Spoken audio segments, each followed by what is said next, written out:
अस्सलाम वालेकुम स्टूडेंट्स। आज के इस वीडियो में हम क्लास 9 का यूनिट नंबर 9 कॉन्करेंट ट्रायंगल का थ्योरम नंबर 9.1.1 स्टार्ट करने वाले हैं। ये थ्योरम क्लास 9 की बुक में भी मौजूद है और क्लास मैट्रिक की जो ओल्ड बुक है जो अभी क्लास मैट्रिक पढ़ रही है उसमें भी मौजूद है। क्लास मैट्रिक की बुक में जो है ये थ्योरम नंबर 7 है और क्लास 9 की बुक में जो है ये थ्योरम नंबर 9.1.1 है जो कि चैप्टर नंबर 9 में मौजूद है। ये क्लास मैट्रिक के बुक में थ्योरम 7 है जो कि चैप्टर नंबर 12 डेमोन्स्ट्रेटिव ज्योमेट्री में मौजूद है और ये थ्योरम दोनों में सिमिलर ही है। क्लास मैट्रिक में थ्योरम लॉन्ग के क्वेश्चंस में आता था, तो मोस्ट प्रोबेबली कि अभी क्लास 9 का जो मॉडल पेपर बने वहाँ पर भी ये थ्योरम जो है वो लॉन्ग में ही शामिल हो। तो उस थ्योरम को अच्छे से अंडरस्टैंड करिएगा। आप इस थ्योरम के क्वेश्चंस की तरफ आते हैं। क्वेश्चन में लिखा हुआ है, in the correspondence of two triangles. अगर हम दो ट्राइंगल हैं हमारे पास और अगर हम दोनों को देखें, कॉरेस्पॉन्डेंस देखें उसमें, if one side and any two angles of one triangle are concurrent. तो कह रहे हैं किसी भी एक ट्राइंगल की दो एंगल और एक साइड, दो एंगल और एक साइड क्या होंगे, कॉन्करेंट होंगे। अगर इसके कोई से भी दो एंगल और एक साइड कॉन्करेंट है इसकी तो इसकी कॉरेस्पॉन्डिंग साइड जो होगी उसकी भी दो एंगल और एक साइड जो है वो कॉन्करेंट होगी। अगर ऐसा है तो प्रूफ करें कि ये दोनों ट्राइंगल जो हैं वो कॉन्करेंट हैं, मतलब सेम है। तो सबसे पहले तो अब यहाँ पर ये देख लेते हैं, यहाँ पर हमें जो है मैंने लास्ट वीडियो में जो बताया था कि हमें कंडीशन गिवन होगी। कंडीशन तो हमें ये गिवन है कि दो ट्राइंगल्स हैं, उसमें दो एंगल्स और एक साइड हैं और वो दोनों और उसकी कॉरेस्पॉन्डिंग ट्राइंगल जो है वो उसके इक्वल है। अगर ऐसा है तो आपने प्रूफ ये करना है कि the two triangles are concurrent, ये आपने प्रूफ करना है। तो सबसे पहले तो हम गिवन में लिख देते हैं कि हमें क्या क्या चीज़ें जो है वो गिवन है। हमें गिवन है पहले तो ट्राइंगल दो ट्राइंगल में कॉरेस्पॉन्डेंस है, तो पहले तो हम ये लिख लेते हैं, in triangle A B C correspondence to triangle P Q R. ठीक है स्टूडेंट्स, अब मुझे गिवन क्या है, मुझे एक दो एंगल और एक साइड गिवन है। तो मैं फॉर एग्जांपल मैं ये वाली साइड ले लेता हूँ, इसकी बेस ले लेता हूँ ट्राइंगल की, कि मुझे B C is concurrent to Q R. कि अगर ये दोनों साइड, अगर ये दोनों ट्राइंगल कॉरेस्पॉन्डेंस हैं तो ये बी से लाजमी तौर पर क्यू आर के इक्वल होगा। दूसरी बात, मुझे एक एंगल भी गिवन है। अब फॉर एग्जांपल मैं ये वाला एंगल अगर ले लेता हूँ तो एंगल बी किसके कॉरेस्पॉन्डेंस होगा, एंगल क्यू के होगा। तो मुझे ये भी गिवन है। एक और एंगल भी गिवन है क्योंकि दो एंगल्स की बात हो रही थी, तो अगर मैं फॉर एग्जांपल में यहाँ लिख देता हूँ कि angle A is concurrent to angle P. तो ये चीज़ें तो थी, मुझे गिवन थी। अब मुझे इसमें प्रूफ क्या करना है, प्रूफ ये करना था स्टूडेंट्स कि दोनों ट्राइंगल क्या होंगे, आपस में कॉन्करेंट होंगी।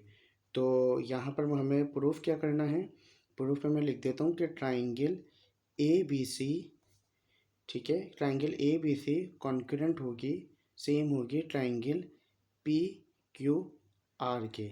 ये मुझे प्रूफ करना है। अब कंस्ट्रक्शन में क्या करना है, जैसे कि मैंने इसके इंट्रोडक्शन में बताया था कि कंस्ट्रक्शन जो है स्टूडेंट्स डेटा में गिवन नहीं होता, ये हम खुद से एज्यूम करते हैं। अब फॉर एग्जांपल अगर मैं ये वाली ट्राइंगल देखूं, अगर मैं ये देखूं कि अगर ये दोनों ट्राइंगल फॉर एग्जांपल एक दूसरे के कॉरेस्पॉन्डेंस नहीं है, तो मैं एक पॉइंट ले लेता हूँ। फॉर एग्जांपल या तो इसी को आप आगे बढ़ा दें या एक पॉइंट आप यहाँ पर ले लें। फॉर एग्जांपल मैं यहाँ पर एक पॉइंट ले लेता हूँ, ये पॉइंट मेरे पास यहाँ पर हो गया पी डैश। ठीक है, अब मैं इस लाइन को इससे मिला देता हूँ।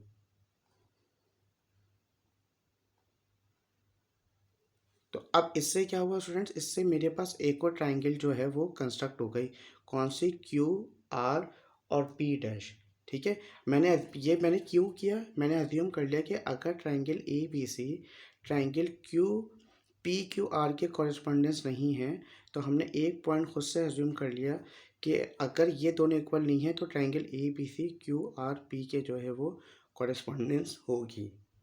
तो अगर मैं ये कहूँ कि ये साइड ए बी जो है वो साइड पी क्यू के इक्वल नहीं है, तो इस अगर ये के इक्वल नहीं होती तो मैंने साइड क्यू पी के ऊपर एक पॉइंट ले लिया पी डैश के, और मैंने यहाँ लिख दिया। तो अब ये मैं कंस्ट्रक्शन में लिख देता हूँ कि सपोज़ हम क्या सपोज़ कर रहे हैं कि ए बी जो है वो कॉन्करेंट नहीं है पी क्यू के। अगर ए बी पी क्यू के बराबर नहीं है तो हम क्या करेंगे, हम ले लेंगे टेक अ पॉइंट, हम एक पॉइंट सपोज कर लेंगे। वो पॉइंट हमारे पास होगा पी डैश, और वो किसके ऊपर सपोज करेंगे, ऑन पी क्यू पे, ठीक है। और फिर आके हम लिख देंगे such that A B is concurrent to P dash Q के। और फिर हम क्या करेंगे, हम ज्वाइन कर देंगे पी डैश टू आर को। जो मैंने यहाँ लिखा वही मैंने यहाँ पर किया कि मैंने अज्यूम कर लिया कि अगर ये साइड ए बी जो है वो पी क्यू के इक्वल नहीं है तो क्यू पी के लाइन पर एक पॉइंट ले लें पी डैश, ठीक है। तो ये दो फिर क्या हो जाएगा, फिर क्यू पी डैश और ए बी जो है आपस में बराबर हो जाएंगे, और फिर आर को जो है वो हमने पी डैश से क्या कर देना है, मिला देना है, ठीक है। तो हमारे पास एक और नई ट्राइंगल जो है कंस्ट्रक्ट हो जाएगी। ये हमने खुद से अपनी तरफ से अजम्पशन करी है। अब हम मेन पार्ट की तरफ आते हैं। प्रूफ में मैंने आपको बताया था कि हमारे पास दो चीज़ें होंगी, दो कॉलम्स होंगे, एक स्टेटमेंट का होगा और एक रीज़न का होगा। स्टेटमेंट में हम जो भी स्टेटमेंट लिखेंगे उसका हमने रीज़न देना है। तो सबसे पहले हमने एक ट्राइंगल ली थी, वो ट्राइंगल हमने कौन सी ली थी, ट्राइंगल हमने ए बी सी ली थी, ट्राइंगल ए बी सी, और ये कॉरेस्पॉन्डेंस थी ट्राइंगल पी क्यू आर के। अब स्टूडेंट इसमें अगर देखा जाए ट्राइंगल ए बी सी और पी क्यू आर के कॉरेस्पॉन्डेंस में हमें एंगल ए एंगल पी के बराबर गिवन था।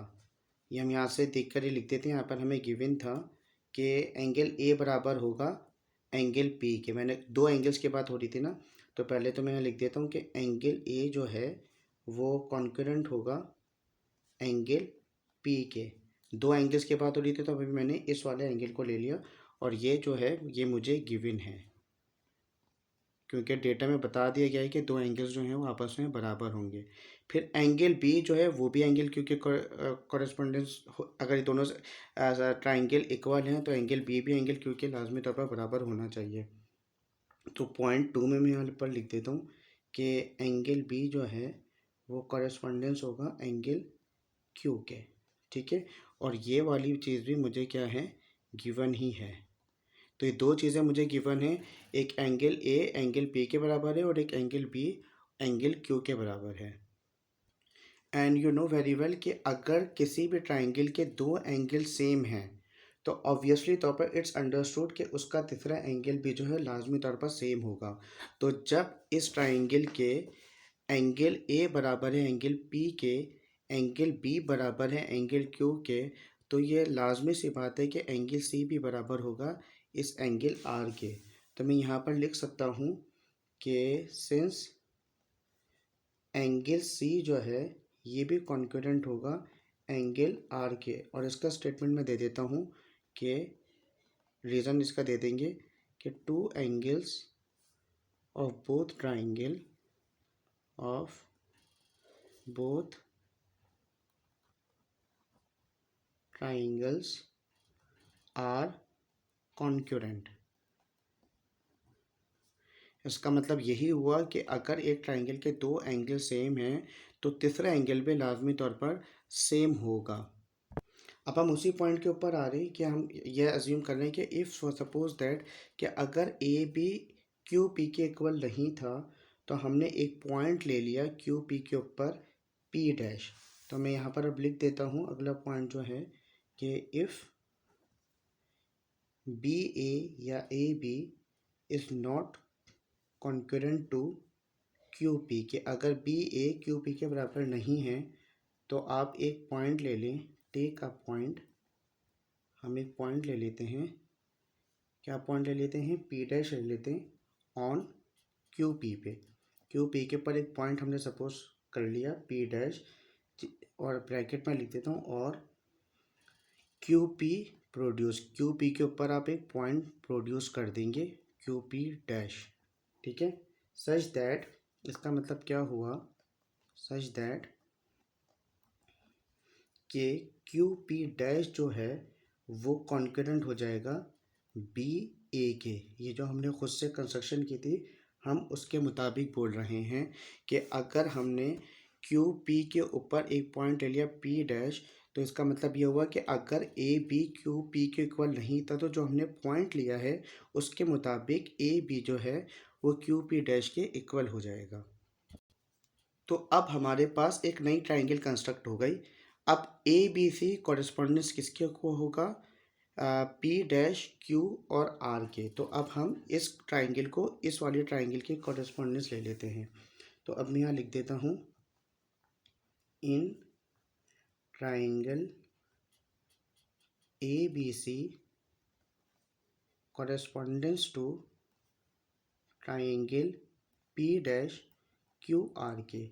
अब जब हमने इन दोनों ट्राइंगल को लिया तो इन दोनों ट्राइंगल के मुताबिक ये दोनों साइडें तो सेम ही रहेंगी, इन पे कोई असर नहीं पड़ा होगा।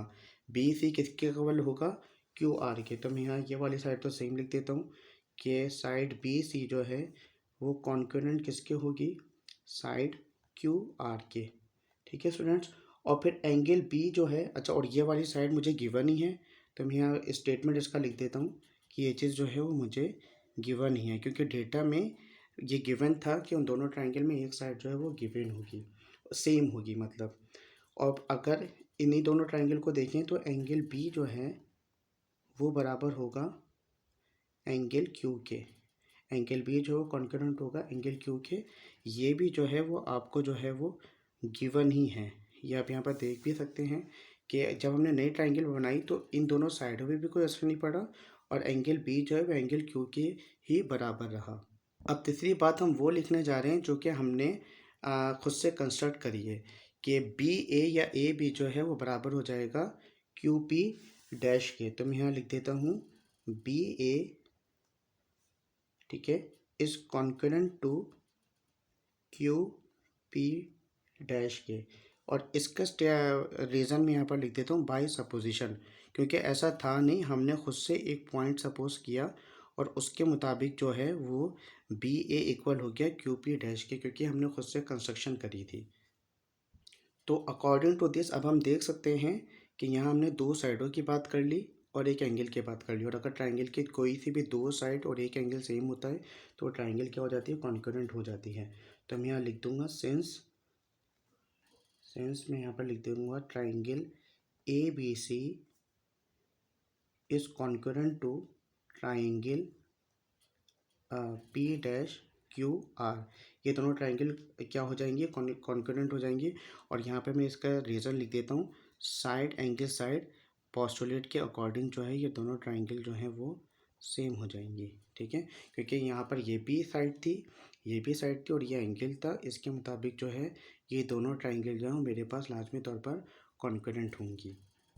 अब नेक्स्ट स्टेटमेंट जो है जो हम लिखने जा रहे हैं वो ये है कि एंगल सी जो है, ट्राइंगल में एंगल सी जो है वो कॉन्करेंट होगा एंगल क्यू क्यू, हम एंगल ले लेते हैं angle Q R P dash के, क्यू आर पी डैश के। ठीक है, अब ये हम इस डायग्राम में देख लेते हैं कि angle C angle Q R P dash के कैसे बराबर होगा। अच्छा स्टूडेंट, जब हम ये लिखते हैं ना इस तरीके से तीन चीज़ें, तो जो एंगल होता है वो एक्चुअल में बीच वाला होता है। ठीक है, तो यहाँ पर एंगल सी कॉन्करेंट होगा angle Q R P dash के। तो हम यहाँ देख लेते हैं एंगल सी जो है वो एंगल आर के जो है वो कॉन्करेंट होगा। ये हम इस में डायग्राम में भी देख सकते हैं कि जब ये एंगल इसके कॉरेस्पॉन्डेंस है, ये एंगल इसके कॉरेस्पॉन्डेंस है, तो एंगल सी जो है वो एंगल आर के जो है वो बराबर होना चाहिए। और इसका स्टेटमेंट मैं ये देख सकता हूँ कि ये हमने ऊपर अब यहाँ पर बता भी दिया था कि ट्राइंगल के दो एंगल्स बराबर होंगे तो ऑब्वियसली तौर पर उसका तीसरा एंगल भी बराबर होगा, मैंने ऊपर प्रूफ किया हुआ भी है। तो मैं यहाँ पर इसका वही स्टेटमेंट लिख देता हूँ। बाय इसका स्टेटमेंट वहाँ यहाँ पर यही आ जाएगा, by the concurrence of triangle. कि हमने यहाँ पर ये स्टेटमेंट लिख दिया कि हम ऊपर प्रूफ कर चुके थे कि ट्राइंगल के अगर कोई से भी दो एंगल बराबर होंगे तो उसका तीसरा एंगल भी सेम लाजमी तौर पर आना चाहिए। ये हम उसकी प्रॉपर्टी से भी पढ़ चुके हैं ट्राइंगल की। बट हम ये बात भी कह सकते हैं कि एंगल सी जो है वो कॉन्करेंट होगा एंगल क्यू आर पी के। ठीक है, ये क्यों इक्वल होगा? क्योंकि ये बात हम ऊपर यहाँ पर प्रूव भी कर चुके हैं स्टेटमेंट नंबर 2 में कि एंगल सी जो है वो एंगल आर के बराबर होगा। यहाँ पे भी मैंने वही लिखा है कि एंगल सी जो है वो एंगल आर के जो है वो बराबर होगा। तो मैं यहाँ लिख देता हूँ प्रूव्ड इन पॉइंट नंबर 2 में लिखा था हमने, तो हम यहाँ पर पॉइंट नंबर 2 लिख देते हैं। अब हम यहाँ एक और बात लिखने वाले हैं, since angle Q R P is concurrent to angle, यहाँ पर हम बल्कि डैश ले लेते हैं और फिर यहाँ पर ले लेते हैं एंगल क्यू आर पी के। ये कैसे लिखा हमने स्टूडेंट्स? यहाँ पर मैंने बता दिया कि अगर मैं इस ट्राइंगल की बात करूँ, फॉर एग्जांपल मैं अगर यहाँ पर लिख दूँ, फॉर एग्जांपल हमने यहाँ पर इन दो ट्राइंगल्स को ले लिया। पहले हमने ले लिया पी डैश क्यू आर और फिर हमने ले लिया पी क्यू आर। हमने इन दोनों एंगल्स को ले लिया और इन दोनों एंगल्स को क्या कह दिया हमने? कॉन्करेंट कह दिया। अब इसका स्टेटमेंट यहाँ पर हम लिखेंगे ट्रांजिटिव प्रॉपर्टी। अब ये ट्रांजिटिव प्रॉपर्टी क्या होती है इसको भी मैं यहाँ पर एक्सप्लेन कर देता हूँ। पहले यहाँ लिख देते हैं transitive property of concurrence. Transitive property क्या होती है? ट्रांजिटिव प्रॉपर्टी मैथमेटिक्स में कुछ इस तरीके की होती है कि फॉर एग्जांपल मेरे पास 3 अल्फ़ाबेट्स हैं ए बी सी। अगर मैं यहाँ कह दूँ कि ए बराबर है बी के और बी बराबर है सी के, तो इट्स अंडरस्टूड कि ए बराबर होगा सी के। ये होती है ट्रांजिटिव प्रॉपर्टी। इसी को यहाँ पर ज्योमेट्री में भी यूज़ किया गया। पहले हमने क्या बोला? पहले हमने बोला कि ट्राइंगल ए बी सी बराबर होगा ट्राइंगल पी क्यू आर के। फिर हमने बोला कि एंगल ए बी सी जो है वो बराबर होगा पी डैश क्यू आर के। तो जब ये दोनों इक्वल हैं तो फिर हमने ये भी बोल दिया कि एंगल पी क्यू आर जो है वो angle P dash Q R के भी बराबर होगा। तो यहाँ पर मैंने इसलिए यहाँ पर स्टेटमेंट इसका रीज़न ये दे दिया कि यहाँ पर ट्रांजिटिव प्रॉपर्टी हमने लगाई है कॉन्करेंसी की। अब हमने जो कंस्ट्रक्शन की थी उसी के बारे में अब हम एक्सप्लेनेशन कर रहे हैं कि ये दोनों ट्राइंगल्स जो हैं वो तभी कॉन्करेंट होंगी कब? दिस इज़ पॉसिबल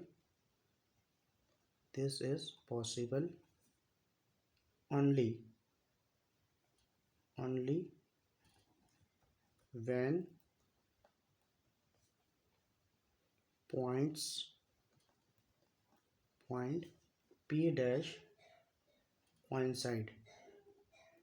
इसका मतलब ये हुआ कि ये दोनों साइड जो हैं वो तभी कॉन्करेंट होंगी जब ये दोनों पॉइंट जो हैं, ये वाला पॉइंट जो है वो इसके कोइंसाइड हो। कोइंसाइड का मतलब है कि जो हमने पॉइंट पी डैश लिया है ये इसी के ऊपर लाई कर रहा हो।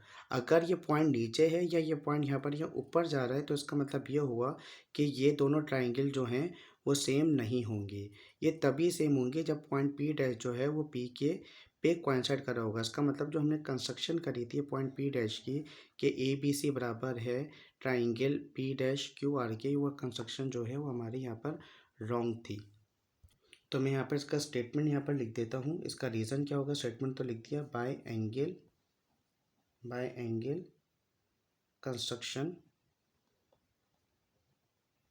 Construction postulate. हमने यहाँ पर इसका रीज़न भी दे दिया कि ये तभी पॉसिबल होगा जब पॉइंट पी जो है पी डैश जो है वो पी के ऊपर कोइंसाइड कर रहा होगा, मतलब वो ए के लाइन के ऊपर होगा। तो अब यहाँ पर अगली बात हम लिख देते हैं कि आर पी डैश जो है वो कॉन्करेंट होगा आर पी के, और हेंस यहाँ पर एक चीज़ और आ जाएगी कि बी ए जो है वो कॉन्करेंट हो जाएगा क्यू पी के। ये कब होगा? जब हमारे पास जो है P और P डैश जो है वो कोइंसाइड कर रहे होंगे। कोइंसाइड का मतलब याद रखिएगा, मैं बार बार रिपीट कर रहा हूँ, जब एक ही लाइन के ऊपर होंगे। तो यहाँ पर हमने इसके मुताबिक यहाँ लिख दिया कि अगर हम इन दोनों ट्राइंगल्स की बात करें तो इन दोनों में जो है बी ए बराबर होगा क्यू पी के। बी ए बराबर हो जाएगा मेरे पास क्यू पी के। बी ए क्यू पी के बराबर तभी होगा जब ये जो पॉइंट पी डैश है वो किस पे कॉन्सेंट्रेट कर रहा होगा, पी के ऊपर होगा। तो ये बात भी हमने यहाँ पे प्रूफ कर दी कि ये वाली जो साइड है बी ए ये किसके इक्वल होगी, क्यू पी के ऊपर इक्वल होगी। तो अब हम दोबारा से अपनी प्रीवियस ट्राइंगल्स ले लेते हैं जो सबसे पहले हमने स्टार्ट में सपोज करी थी। In triangle A B C correspondence to triangle P Q R. अब हमने दोबारा से साइड ले ली। अब इसमें हम पहले बात कर लेते हैं साइड बी सी इक्वल होगी कॉन्करेंट होगी साइड क्यू आर के। ठीक है, ये वाली बात अभी हमने जो है हमें वन में जो है वो गिवन भी थी। तो यहाँ पर मैं यहाँ लिख देता हूँ कि ये वाली बात जो है हमें गिवन भी थी। हम यहाँ देख भी सकते हैं कि साइड बी सी जो थी वो साइड क्यू पी आर के जो थी वो इक्वल भी थी और ये हमें यहाँ पर गिवन भी था। ये इसलिए हमने इसका रीज़न जो है वो मैंने यहाँ लिख दिया कि मुझे गिवन भी था। अब मैं यहाँ पर दूसरा पॉइंट ये लिख देता हूँ कि एंगल बी जो है वो कॉन्करेंट होगा एंगल क्यू के। और ये वाली बात भी आप यहाँ देख सकते हैं कि ये जो है यहाँ पे गिवन में हमारे पास लिखा हुआ था। अब तीसरी बात यहाँ पर लिख देते हैं कि साइड बी ए जो है वो कॉन्करेंट होगी साइड क्यू पी के। ये वाली बात अभी हमने यहाँ पर जो है ऊपर जो है वो प्रूफ कर दी है। तो ये भी मुझे गिवन था, इसका रीज़न भी मैं लिख देता हूँ कि ये चीज़ भी मुझे गिवन थी। और पॉइंट नंबर 3 में मैं यहाँ लिख देता हूँ कि प्रूफ्ड अबव, इसको अभी हमने ऊपर जो है वो अबव प्रूफ कर दिया है। तो इसका मतलब ये हुआ कि यहाँ पर मैंने कौन सी दो साइडें सेम हो गई और एक एंगल सेम हो गया। तो यहाँ पर कौन सा पॉस्टुलेट लग गया, साइड एंगल साइड का। तो मैं यहाँ लिख सकता हूँ कि triangle A B C concurrent हो गई ट्राइंगल पी क्यू आर के। और यहाँ पर मैंने इसका रीज़न लिख दिया कि साइड एंगल साइड पोस्टुलेट के मुताबिक जो है ये दोनों ट्राइंगल जो हैं वो कॉन्करेंट होंगे। और इसके एंड में एक और बात बता दूं कि आप जो है वो हर थ्योरम के एंड में जो है वो एक एब्रीविएशन लिखे भी देखते होंगे QED। इसकी फुल फॉर्म होती है कॉर्ड इरट डेमंस रैंडम। इसका मतलब ये होता है कि आपने इस पूरे थ्योरम के अंदर जितनी भी लॉजिकल चीज़ें लगाई, जितनी भी चीज़ें लिखी हैं वो सब लॉजिकल थी और आपने उन लॉजिकल चीज़ों के ज़रिए जो है उन जो लॉजिकल स्टेटमेंट्स के ज़रिए जो है इस थ्योरम को जो है प्रूफ कर दिया है। ये ग्रीक वर्ड है, इसके मीनिंग्स जो हैं वो यही होते हैं। और ये हर जो भी हम थ्योरम प्रूफ करते हैं उसके नीचे जो है ये आप लाजमी लिखा हुआ देखेंगे और आपको लिखना भी चाहिए। तो यहाँ पर ये थ्योरम जो है वो एंड हो गया है। आई होप कि आपको क्लियर हो गया होगा। इसमें फिर भी कोई कन्फ्यूजन हो तो आप मुझसे जो है पूछ सकते हैं। नेक्स्ट क्लास में जो है नेक्स्ट लेक्चर में जो है नेक्स्ट थ्योरम के साथ हाजिर होऊंगा। तब तक अपना ख्याल रखिए। अल्लाह हाफिज़।